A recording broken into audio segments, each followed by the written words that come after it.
Hello students, welcome to CS Practical with Oshin. So in this video we will learn about the memory allocation. তো ছোটবেলা থেকেই আমরা যখন computer জবের থেকে ইউজ করা স্টার্ট করেছি আমরা মেমোরি অ্যালোকেশন সম্পর্কে আমরা সবাই কম আমরা জানি। তো মেমোরি অ্যালোকেশন মানে কি, যখন কোনো ডেটা বা যখন কোনো একটা ফাইল আমরা কম্পিউটারে স্টোর করি একটা পার্টিকুলার মেমোরি অ্যালোকেট করে। তো আমরা যদি কোনো একটা ফাইল স্টোর করি, যে কোনো ছবি হতে পারে, ভিডিওস হতে পারে, তাহলে সেটা কোথায় স্টোর হয়? আমাদের সেকেন্ডারি মেমোরিতে, রাইট? আর আমরা জানি যে কম্পিউটারে দু রকমের মেমোরি হয়, একটাকে বলা হয় হচ্ছে প্রাইমারি মেমোরি এবং আর একটাকে বলা হয় হচ্ছে সেকেন্ডারি মেমোরি, রাইট?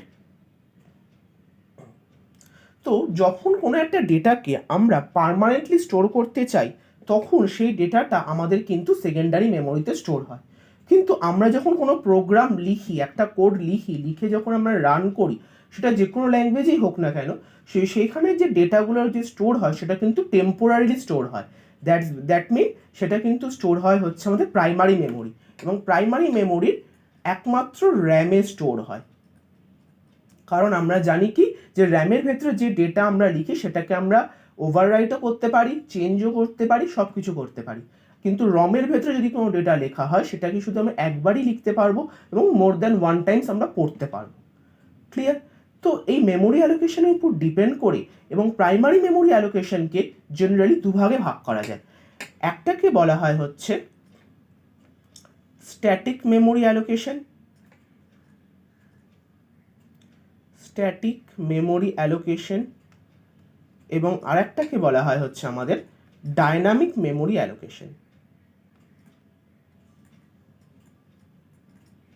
ওকে, স্ট্যাটিক মেমোরি অ্যালোকেশন মানে হচ্ছে যে যেখানে একটা নাম্বারস বা একটা ভেরিয়েবল একটা পজিশন তো নিলই, এবং নেক্সট যে পজিশনটা নেবে, নেক্সট ভেরিয়েবলটা, সেটা স্ট্যাটিক্যালি অর লিনিয়ারলি প্রোগ্রেস হবে। ফর এক্সাম্পল, একটা নাম্বার আমার স্টোর হলো বা একটা ভেরিয়েবল আমার স্টোর হলো হচ্ছে 8000 লোকেশনে, সেখানে আমি স্টোর করলাম মনে করি 25, which is an integer number. তো আমরা কি জানি যে ইন্টিজার টাইপ ডেটা মেমোরিতে 4 বাইটস করে জায়গা নেয়। তো নেক্সট যদি আমি ডেটাকে স্টোর করতে চাই সেটা কিন্তু আমার স্টোর হবে হচ্ছে 8004। এই জিনিসটাকে বলা হচ্ছে আমাদের static memory allocation. But dynamic memory allocation কিন্তু সেরকমভাবে হয় না। ডাইনামিক মেমোরি অ্যালোকেশন, একটা মেমোরি বা একটা নাম্বার যদি 1000 লোকেশনে স্টোর হয়, এটার কোনো কনফার্ম লোকেশন নেই যে নেক্সট নাম্বারটা আমার 8004এই স্টোর হবে। এটাও হতে পারে সেটা হয়তো 2008 গিয়ে স্টোর হলো, এরকম কিন্তু পসিবল। ওকে, তো এরপর আমরা যেটা দেখবো সেটা হচ্ছে ফার্স্ট আসছে আমাদের static memory allocation. Clear? Static memory অ্যালোকেশনে যদি এক্সাম্পল বলতে হয় সেটা হচ্ছে অ্যারে। ওকে, প্রিভিয়াস ভিডিওসে ডেটা স্ট্রাকচারে আমরা কি দেখেছি? স্ট্যাক দেখেছি, কিউ দেখেছি, এবং আমি কি বলেছিলাম যে এগুলো সমস্ত কটাই আমাদের অ্যারে ডেটা স্ট্রাকচারের উপর ডিপেন্ড করে করছি, রাইট? অ্যারেতে জেনারেলি মেমোরি কিন্তু লিনিয়ারলি স্টোর করে। ফর এক্সাম্পল, এটা আমাদের একটা অ্যারে,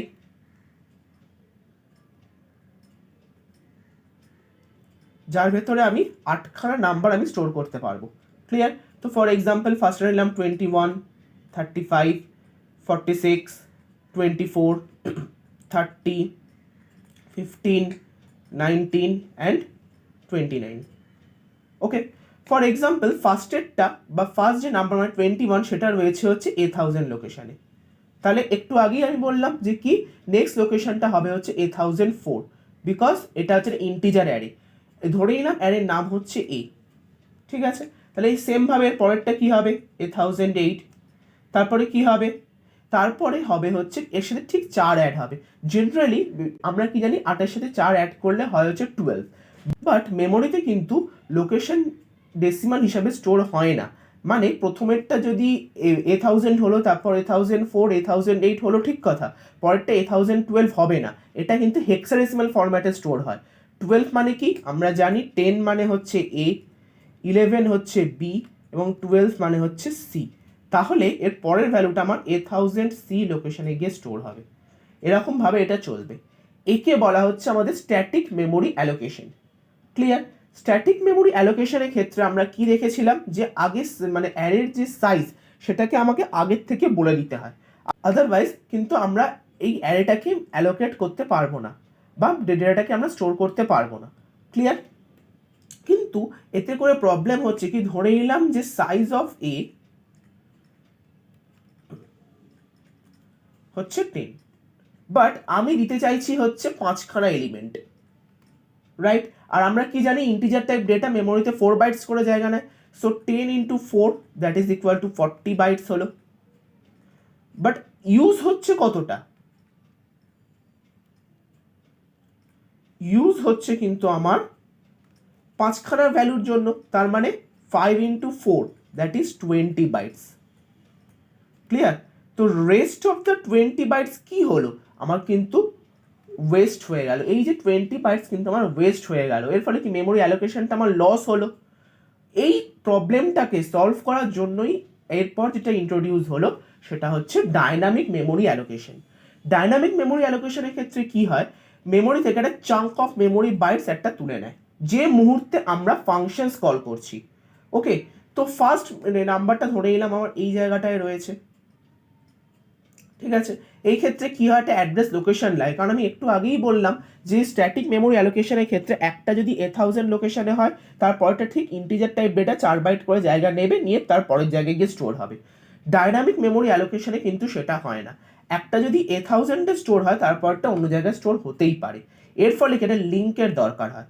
তো এই পার্টটা হচ্ছে ডেটা, এই পার্টটা হচ্ছে আমার অ্যাড্রেস, ঠিক আছে? পরেরটা আমার মনে করি এই জায়গায় থাকতে পারে ডেটা এবং অ্যাড্রেস, তারপরটা আমার এই জায়গায় থাকতে পারে। তো এই কারণে এই লিঙ্কটা আমাদের কিন্তু দরকার হয়। ক্লিয়ার হয়েছে? তো এরপর আমাদের এই ডাইনামিক মেমোরি অ্যালোকেশনকে করার জন্য 4টে ফাংশনস রয়েছে। Number 1 is malloc, number 2 function is calloc, number 3 হচ্ছে রিঅ্যালক, অ্যান্ড নাম্বার 4 হচ্ছে ফ্রি। তো 1 বাই 1 এই 4টে ফাংশনই কিন্তু আমরা দেখে নেব। ফার্স্ট আসছি হচ্ছে আমরা ম্যালক। ম্যালক জিনিসটা করছে যে 1 by 1 data, integer type data হোক বা ফ্লোটিং পয়েন্ট হোক, যাই হোক না কেন, 1 বাই 1 ডেটা যে মুহূর্তে আমরা ইনসার্ট করছি সেই মুহূর্তেই ও মেমোরি অ্যালোকেট করছে। এবং ডাইনামিক মেমোরি অ্যালোকেশনের জন্য অবশ্যই খেয়াল রাখতে হবে তোমাদের যে আমাদের কিন্তু এখানে পয়েন্টার লাগবেই। আমরা চাইলে স্ট্যাটিক মেমোরি অ্যালোকেশনে পয়েন্টার ছাড়াও করতে পারি, কারণ আমরা কি জানি, স্ট্যাটিক মেমোরি অ্যালোকেশন এরকমভাবে আমরা লিখতে পারি, ইন্ট এ থার্ড ব্র্যাকেটের ভেতরে 10, এরকমভাবে আমরা করতে পারি। তারপর আমি সাইজ চেঞ্জও করতে পারি। কিন্তু ডাইনামিক মেমোরি অ্যালোকেশনের ক্ষেত্রে কি বললাম, যে আমাদের কিন্তু মেমোরি সাইজ কিন্তু থাকছে না, ফিক্স সাইজ থাকছে না, দ্যাটস ওয়াই এটা কিন্তু আমাদের অবশ্যই পয়েন্টার দিয়ে করতে হবে। তো ফার্স্ট আমরা এটার সিনট্যাক্সটা একটু দেখে নিই। ম্যালকের সিনট্যাক্স হচ্ছে ptr is equal to int star malloc size of int। এটা হচ্ছে আমাদের ম্যালকের সিনট্যাক্স, যেখানে ptr হচ্ছে একটা পয়েন্টার টাইপ ভেরিয়েবল, এবং এখানে আমরা পয়েন্টারটা নিয়েছি দেখো একটু ইন্টিজার টাইপ পয়েন্টার। ক্লিয়ার? তার মানে কি হচ্ছে, এখানে যে ডেটা স্টোর হচ্ছে সেটা কিন্তু 4 বাইটস করেই জায়গা নেবে। তো এবার তোমরা যদি মনে করো যে ইন্টিজার ছাড়া অন্য কোনো টাইপের ডেটা দিয়ে কাজ করবে, সেটা দিয়েও করতে পারো, কোনো অসুবিধা নেই। খেয়াল রাখবে কি, যে মুহূর্তে ডেটা আমাদের স্টোর হচ্ছে সেই মুহূর্তেই যে টাইপের ডেটা স্টোর হবে সেই টাইপেরই কিন্তু সাইজ মেমোরিতে অ্যালোকেট করবে। যদি ইন্টিজার হয় ইন্টিজারের জন্য 4 বাইটস নেয়, ফ্লোটিং যদি হয় ফ্লোটিংয়ের জন্য যতটা স্পেস দরকার ততটা নেবে, যদি ক্যারেক্টার টাইপ ডেটা হয় তাহলে ক্যারেক্টার টাইপ ডেটার জন্য যতটা স্পেস দরকার ততটা নেবে। ওকে, নেক্সট আসছে হচ্ছে আমাদের ক্যালক। ক্যালক জেনারেলি কাজে লাগে হচ্ছে টু স্টোর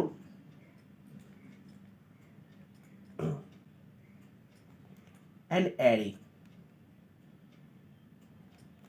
ওকে, তার মানে জিনিসটা হচ্ছে কি, এর আগে আমি একটা সিঙ্গেল ইন্টিজার বা সিঙ্গেল নাম্বার স্টোর করছিলাম using ম্যালক function.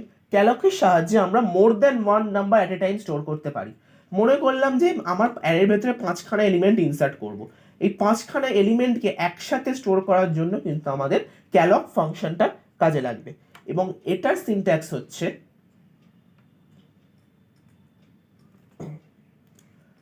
ptr equal to int star calloc, এখানে যে 5 তার মানে কি সাইজটা আমার দরকার, আমি একটু আগে যেটা বললাম যে এটা একটা অ্যারেকে স্টোর করছে, তাই অ্যারের সাইজ ধরে নিলাম n এবং তারপর আসছে সাইজ অফ ইন্ট, যে n সাইজের ইন্টিজার টাইপ ডেটা কিন্তু আমার ক্যালক ফাংশনের সাহায্যে পিটিআর পয়েন্টারের ভেতরে স্টোর হচ্ছে। সেম ভাবে যদি ফ্লোটিং পয়েন্ট হয় তাহলে ফ্লোট দিয়ে হবে, যদি ক্যারেক্টার টাইপ হয় তাহলে ক্যারেক্টার দিয়ে হবে। ওকে, নেক্সট আসছে হচ্ছে রিয়ালক। রিয়ালক মানে হচ্ছে যে মনে করো যে তো তোমরা ম্যালক বা ক্যালক ইউজ করে আগে থেকে মেমোরিকে অ্যালোকেট করে নিয়েছো, তো এই অ্যালোকেশনের স্পেস হয়তো কিছু ছোট হয়েছে বা কম হয়েছে, সেটাকে স্পেসটাকে বাড়ানোর জন্য আমরা রিঅ্যালক এই ফাংশনটাকে ইউজ করতে পারি। রিঅ্যালক মানে কি হচ্ছে যে একবার অ্যালোকেট করা হয়ে গেছে, আবার আমি অ্যালোকেট করতে চাইছি, তখন তো আমরা ইউজ করি রিঅ্যালক ফাংশন। রিঅ্যালকের সিনট্যাক্স হচ্ছে PTR is equal to realloc PTR comma new size. মানে কি আগে আমাদের পিটিআর পয়েন্টারটা ছিল, একটু আগে আমরা দেখলাম যে ম্যালক এবং ক্যালকের জন্য আমরা যে পয়েন্টারটা ইউজ করি সেই পয়েন্টারটাই আমরা এখানে ইউজ করছি। তো এবার আমাদের দরকারটা হলো কি আরও বেশি হয়তো মেমোরি স্টোর করতে দরকার পড়লো, তখন আমরা ইউজ করব রিয়ালক ফাংশন। তাহলে হলো PTR is equal to realloc first ব্র্যাকেটের ভেতরে পিটিআর কমা নিউ সাইজ, যে সাইজটা আমাদের দরকার সেই সাইজটাকে আমরা স্টোর করতে পারছি। নেক্সট থাকছে হচ্ছে ফ্রি। ফ্রি মানে কি আমরা অলরেডি জানি, ফ্রি মানে কিছু রিমুভ করা, ক্লিয়ার করা। এখানেও কিন্তু সেম ফাংশনটাই করছে ফ্রি ফাংশনটা। কি করছে, প্রিভিয়াসলি অ্যালোকেটেড যে মেমোরি রয়েছে তাকে আমাদের ডিঅ্যালোকেট করতে হয়। কারণ এই যে পয়েন্টার যখন আমরা ইউজ করছি, পয়েন্টারের কনসেপ্ট হচ্ছে যদি আমাদের একটা পয়েন্টার মনে করো কোনো আমরা অ্যাড্রেস দিয়ে ডিনোট করিনি, একটা পয়েন্টার নিলাম হচ্ছে পিটিআর বা একটা পয়েন্টার নিচ্ছি which is an integer type pointer, কিন্তু আমরা একে কোনো অ্যাড্রেস দিয়ে অ্যালোকেট করিনি, ও কী করবে মেমোরির থেকে যে কোনো একটা লোকেশনকে কিন্তু ধরে নেবে। এর ফলে কি এই পয়েন্টারটা হয়ে যাবে তখন আমাদের dangling pointer, which can access any location of the primary memory। এবার তাই যদি হয়ে থাকে আমাদের সমস্ত ডেটা প্রাইমারি মেমোরিতেই স্টোর থাকে, তো এর ফলে কি যে কোনো অ্যাড্রেসকে ধরে নিলে সেই অন্য কোনো ডেটার ফাইলে অ্যাড্রেস চলে আসলো, এর ফলে কি সিস্টেম আমাদের কিন্তু কোল্যাপস করে যেতে পারে। তো দ্যাটস ওয়াই অবশ্যই পয়েন্টারকে কিন্তু নাল ভ্যালু দিয়ে অ্যাসাইন করতে হবে। আবার অ্যাসাইন কমপ্লিট হয়ে গেলে যদি আমাদের পয়েন্টারটাকে রিমুভ করতে হয় তখন আমাদের যে ফাংশনটা কাজে লাগে সেটা হচ্ছে ফ্রি। তো এটাই ছিল হচ্ছে আমাদের ডায়নামিক মেমোরি অ্যালোকেশন। তো ভিডিওটা ভালো লাগলে ভিডিওটা অবশ্যই লাইক করে এবং বন্ধুদের সাথে শেয়ার করো, এবং এই রিলেটেড ডায়নামিক মেমোরি অ্যালোকেশন এবং স্ট্যাটিক মেমোরি অ্যালোকেশন রিলেটেড যদি কোনো ডাউট থাকে তোমরা আমাদের কমেন্ট সেকশনে কমেন্ট করে জানাতে পারো। Thank you.